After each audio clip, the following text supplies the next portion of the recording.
Hello, this is TheMechanicalPlayer. I'm going to give a quick patch notes review, a pre-patch notes review, my initial thoughts and impressions. This is great for AD carries, for the passive and the W being changed magic, because AD carries hate when top laners try to act like mid laners or assassins, because then no one's peeling for them. Most junglers don't play tanks anymore, and if they do, it's very rare in solo queue. So preventing top laners from going full lethality builds and actually being a bruiser when you expect to have a bruiser or a juggernaut on your team is really nice. So overall, I really like this change as an AD carry player. Really like this change, honestly, as any other role than top, because it takes away some agency of Aatrox basically coin flipping the game like a Draven does of, I'm either going to get fed and win this game, or I'm going to go 0-10 and make sure you lose. Now with Akshan, I actually hate this change, and the reason why is because Akshan being given durability allows him to go Kraken more. The AD growth doesn't matter on Akshan. All of Akshan's damage basically comes from Kraken. The only way he really spikes people into the ground is from Kraken. Later in the game, when I think around level 12 or 13, Wit's End becomes really good damage on him. But the real early game phases is he rushes Kraken and he tries to shoot you down. Or he rushes Bork and he tries to shoot you down. So by them giving him free tanky stats, he gets to go these items without as much risk anymore, which kind of pisses me off. Blitzcrank, they're kind of making him a mana tank now. If you see, they gave him 4 magic resist. It lowered his attack speed. They were going to get rid of his W on hit to monsters. I see they reverted that. They reverted some of the jungle stuff. They didn't get rid of the other things, so he still has good damage presence on Dragon, which is you hold W, just womp it down. They did lower the attack speed, so it's a slight nerf to that. They gave him some base health as well, which is nice. If you notice, they gave him a 2% mana, and they also gave him a 30% mana. So Frozen Heart is now a really good item on Blitzcrank. Frozen Heart now becomes, if the enemy team is full AD, and you're playing tank Blitzcrank, and you're trying to ruin the enemy team, you just pick Frozen Heart. You get an extra damage on this, you get extra shielding on that. It basically covers all your avenue. In fact, I wouldn't be surprised if Blitzcrank starts rushing Frozen Heart. On the flip side, because they gave him some mana here, they gave him some mana there, of earlier access there too. There could be an Everfrost build that makes him tanky enough. It's really just going to depend on the thresholds for that. We'll see. Now, we have the Elise buff. I actually think this is pretty big for the jungle. It's basically making her clear a lot more consistent. It's making her clear a lot higher health, and I couldn't believe the scaling they did on this. So basically E has to be max now second. You just can't argue with it. The E Repel is also really good for healing amplification. But the fact that Elise is getting more per auto attack, there could be a Nashor's Tooth build. There have been Elises in the past, even when Elise wasn't strong, that would rush Nashor's Tooth, even in mid lane, and they would see wild success with it. Gnar gets a huge base damage buff, 20 damage per level, all the way to max rank. Also for his W, so Gnar's going to be hitting a little bit harder without having to go damage. Not a big fan of that, because he already is so annoying in his speed form, that now they basically made sure that he's going to close out fights. HECARIM, I wanted to talk about this change. This is pretty important. A lot of people didn't know this, but Spear of Shojin has always been really broken on this champion, and they just giga buffed it. And when I say they giga buffed it, I mean they unequivocally made it probably the best bruiser item to ever be in League of Legends. You lose 5 AD. You lose 5 AD, so 175 gold for anyone counting, keeping score at home from Longsword, okay? You gain 150 health. I just want to show this one. Ruby Crystal. Look at Ruby Crystal. It's 400 gold. And it gives you 150 health. Riot gave 400 gold to take away 175. So you've basically, gold for gold, you've over doubled what you've gotten. Without any changes to the total cost, you've gained 225 gold efficiency. Our 500 HP is really strong, and it hurts AD carries a lot. Because you have to think, what is the item that, let's say you're playing Draven, let's say you're even playing Ezreal, let's say you're playing Caitlyn. What is the item people build when they want to make sure you don't do damage to them? It's going to be steel-plated caps, or as I call them, Ninja Tabby, right? 12% damage reduction and 20 armor. You've now made this 150 health more effective, which is 2 to 3 autos early game. All you have to do is this and Shojin. You've completely changed AD carry meta with this change. People don't realize it. It's going to happen. I'm calling it here. AD carry meta is now completely shifted more towards Liandry's bot lanes, towards Bork users, towards Vayne, towards champions that can bypass the health creep that's happening in the game right now. Really important stuff to take note of, AD carries. This affects you more than it affects them. Now, to the other frustrating part, they made this passive ridiculously early game heavy. 16% ability haste for melee champions. Fuck the range champions. Don't even, it's not as strong, no one cares. No one cares about you dumb range champions. It's bruiser time now. We're in bruiser meta. Okay? I'm going to be shocked if champions like HECARIM, Vi, Xin Zhao, any bruiser fighter class. Oh, Fiora. Don't even get me started on a Grasp. Fiora could be abusing this. 500 health on Fiora. If you're telling me this doesn't make Fiora viable, you've got me fucked up. This is Fiora would easily trade 5 AD for 150 health. Are you kidding me? This makes Steraks more impactful. This makes Titanic Hydra, an item she can go, more impactful. This is like her dream. I wouldn't even be surprised if Riven just skips Mythic and goes Spear of Shojin, Black Cleaver into Gore Drinker 3rd or Stride Breaker. We'll get to that. And the last thing I'll say about this is there's a reason why this is an attack damage item and not a mage item. They would never allow mages to get access to this type of ability haste. This is ridiculous amount of ability haste. There's a reason why it scales with AD. There's so many. Fiora, Jax, I love how they name them as assassins, by the way. Lee Sin could even use it.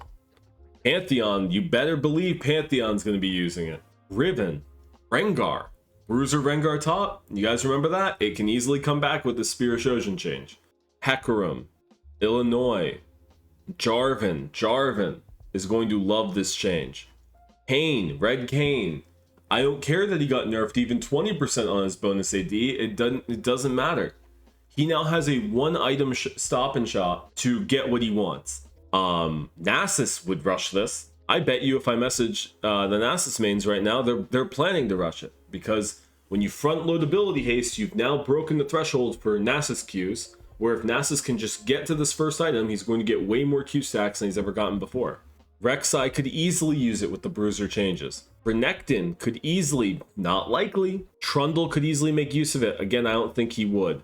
TRYNDAMERE, we're going to get to that piece of shit. They've really buffed him, and then they tried guising it with a 4 AD nerf. Let me tell you something. If I could give up 4 attack damage as an AD carry to get 50 auto range, you better fucking believe I'd trade 40. I'd trade 40. If that's what the rate it's going for, Riot, listen, if Draven could give up 4 AD, I'll give up 10. I'll give up 10 AD. For 50 attack range, I'd fucking take it. I'll give up 20 AD to match Caitlyn's range, and I'd be happy. But that's the key thing about Shojin I wanted to go over. Really strong, really good item. Something you don't want to miss on this patch. I'm not going to go through the entire patch. I'm just going to keep going through the stuff that's really important.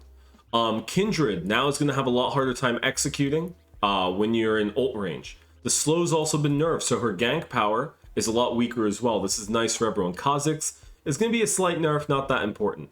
Kha'Zix is actually getting much more nerfed on Futures Market. Futures Market being nerfed prevents Kha'Zix from doing a full clear into an instant Dirk without getting any kill. This hurts him a lot, actually. You might have to settle for triple longsword if you can even get that. This was really good. I saw Tarzan really like being the person to headway into always using Futures Market. Insanely gold efficient, especially paired with free boots. Basically made it so junglers never had to worry about when they were going to buy boots and they could just focus on nuking people and the boots would come. Stride Breaker, already a broken item. I'm going to tell you guys something. If you think there isn't going to be a meta with Spear of Shojin Stride Breaker, you're in for another thing. If people are smart, that doesn't guarantee it's going to happen. If people are smart, Stride Breaker is going to be the new meta. It's going to ruin AD carries' lives. It's already been a busted, overpowered item. It's just that people haven't been willing to do it. I'm on the jungle climb right now. I'm like Diamond 3. You better fucking believe I'm going to be abusing this item. I've already been abusing it on Nocturne. I've already been abusing it a little bit on Bel'Veth. You better believe I'm going to keep abusing it. I'm probably going to do it on champions that like to go in a bit more like Xin Zhao, because Xin Zhao has a lot better of a time using this in terms of repeatability, meaning like he could get someone, keep going in the fight, get another one.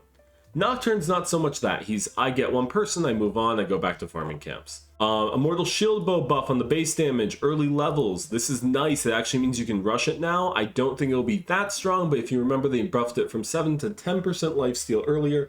This may break the threshold by giving it a double buff. Gore Drinker getting a free 100 health. We've talked about this before. Ruby Crystal, he basically got 275 gold increased efficiency. Congratulations, Gore Drinker. Even Shroud got the nerf we all expected. It was just broken. If anyone saw First Strike Maokai with Even Shroud, if anyone saw Rel Jungle with Even Shroud, really any Even Shroud user, you could feel the difference way too impactfully. It was kind of crazy. You got to press the attack kind of amplification at the tall end of it with this bullshit. And for all you creative Pantheon mains, I know you've been doing this where you went PTA, Even Shroud, and the person just went boom. I don't want to look at this champion. This kind of pisses me off. We'll see. Xin Zhao, speaking of the devil, Shojin is going to be something special on him. Absolutely. So Shojin already is going to be a straight up buff for him. I think Vi and Xin are into a world now where they're going to be buffed for basically going like either a Shojin Stridebreaker. I don't think Vi will go Stridebreaker, but she could. I don't think she will. I'm going to be honest with you guys. It actually allows her to hold her ult a lot more instead of just instantly ulting. There's probably a world where Stridebreaker Vi could be her best build path. I do think, though, that like a Stridebreaker Titanic on Xin or like a Shojin Titanic on Xin wouldn't be bad. I think Gore Drinker is going to be situation with Stride, depending on if you need to be chasing people down versus living, depending on your team fight. I think Stride's going to be the more consistent solo queue winner if you know how to hold a lead. And finally, I want to get to, I don't really care about the Orianna buff. I know it's a lot of base damage. I know they increased it by 30 at max rank. I know. And we'll finish off with, to the end of my HECARIM rant, which is this. Don't be surprised if he's running over your game. Super tanky, you can't stop him with Conqueror. I think Conqueror HECARIM's here to conquer everyone. I think this is going to be really unfair. I'm going to be playing it. I already have a 70% win rate on HECARIM on my climb to Jungle Challenger. You better believe I think it's going to be going up after this patch. I really don't care about Mana Monet. I know it has great base damage. I've actually talked with multiple HECARIM Challenger players about this. I think it's going to be absolutely broken to go Shojin. Shojin's already been broken on him. I've been playing Shojin on him. The fact that he's getting more health from it is exactly what he needs. It's 150 guaranteed health. Not only that, it's basically going to be, if you can't stop HECARIM on this first clear, you basically don't have a home against him. The Conqueror HECARIM build's a little fucking unfair because he gets so tanky, he doesn't really have to think as much. At least with the squishy build, he had to decide his ults very carefully. Vex, I don't care enough to comment too much on this. It doesn't matter that much to me. She's a situational pick. She always has been. She probably always will be. And that'll be basically it. I think the biggest three you got to look out for is Futures Market and Shojin, and probably HECARIM. But for all those who hated Even Shroud, rejoice. For all those who loved Even Shroud, you had your time to have LP with it. If you can't do it, if you didn't do it already, you weren't gonna do it. Static Shiv, don't really care that much. It's just some fringe outliers like LeBlanc that still use it. Otherwise, it's not that big of a deal. But Futures Market, Stridebreaker, Spear of Shojin, HECARIM, and TRYNDAMERE are going to be the big winners of the patch. I don't think the Smear one is like do all BN. I think if they made it like 10 or 15 more health, it would have been like a she's pick or banned every game. I think all she needs is a little bit more now. It does mean, though, if you draft poorly into a Samira Rel comp, you are going to get one shot, and it's not going to be close. You're not going to get her. Because 30 health is huge level 1 to 2. It's absolutely massive, especially when you stack a Doran's Blade on that. It's just going to be... And she's a Conqueror user, so she gets extra value for at the tail end of a fight. It's not going to be fun for people facing against Samira. Draven doesn't like this at all. To conclude, TRYNDAMERE gets a fucking huge buff. HECARIM gets a huge buff. Vi and Xin may be powerhouses. Steel-plated caps with Shojin will make you tanky enough to ignore any conventional 80 carry damage. So you're going to see a lot more Kog'Maw. You're going to see a lot more Vayne. You're going to see a lot more champions that try to skirt outside with the Leandries and shit like that. Because frankly, in solo queue, and by the way, I'm a solo queue coach. I'm not talking competitive at all in anything I talk about. There's going to be a lot of just brain-dead options for bruisers to take now to completely eliminate 80 carry from the jury. So if you are a Vayne or a Kog'Maw or a Ziggs Leandry's bot lane or a Karthus Leandry's bot lane player, be ready to flex those picks more often when you see double bruiser or triple bruiser lobbies against you. Because if you don't, you're not going to deal much damage until 3 to 4 items. And even then, because of how health works, and because of how 12% minus on your autos do, you're not going to be dealing as much as you used to. It's going to feel a lot worse. You're going to be saying League of Tanks when all you had to do was pick a different champion.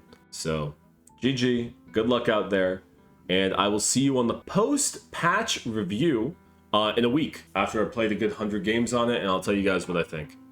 These are my initial impressions. Thank you so much for watching. As always, really appreciate you guys.